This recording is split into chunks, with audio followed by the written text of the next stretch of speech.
సిద్దిపేట జిల్లా ప్రజ్ఞాపూర్ రెండవ వార్డులో ఉద్రిక్తత నెలకొంది. బీఆర్ఎస్ అభ్యర్థి ర్యాలీని కాంగ్రెస్ నేతలు అడ్డుకున్నారు.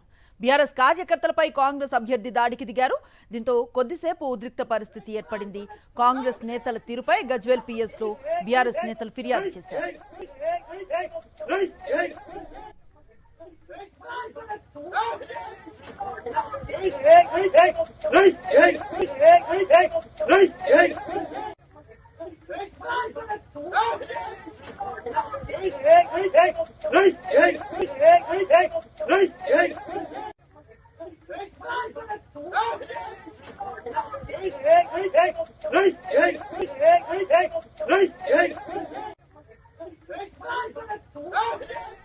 సిద్దిపేట జిల్లా ప్రజ్ఞాపూర్ రెండవ వార్డులో ఉద్రిక్తత నెలకొంది. బీఆర్ఎస్ అభ్యర్థి ర్యాలీని కాంగ్రెస్ నేతలు అడ్డుకున్నారు.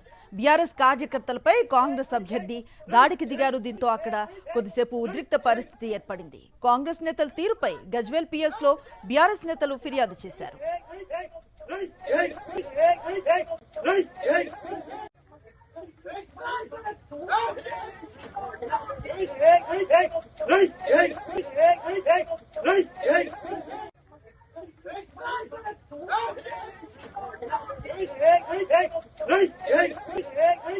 సంగారెడ్డి జిల్లా ఇస్నాపూర్ లో హై టెన్షన్ నెలకొంది. మున్సిపల్ పీఠం కోసం కాంగ్రెస్ బీఆర్ఎస్ కు మ్యాజిక్ ఫిగర్ దక్కకపోవడంతో ఉద్రిక్త వాతావరణం కనిపిస్తోంది. మొత్తం 26 వార్డుల్లో కాంగ్రెస్ 10 స్థానాల్లో గెలుపొందగా బీఆర్ఎస్ 12 స్థానాల్లో విజయం సాధించింది. మ్యాజిక్ ఫిగర్ కోసం 2 సీట్ల దూరంలో బీఆర్ఎస్, 4 సీట్ల దూరంలో కాంగ్రెస్ ఉన్నాయి. ఇక 4 స్థానాల్లో గెలుపొందిన స్వతంత్ర అభ్యర్థులపై కాంగ్రెస్ బీఆర్ఎస్ పార్టీల కనుబడింది. దీంతో స్వతంత్ర అభ్యర్థులను క్యాంపులకు తరలించే ప్రయత్నం చేస్తున్నాయి 2 పార్టీలు. ఈ నేపథ్యంలో ఉద్రిక్త వాతావరణం నెలకొనడంతో ఇస్నాపూర్లో భారీగా పోలీసులు మోహరించారు.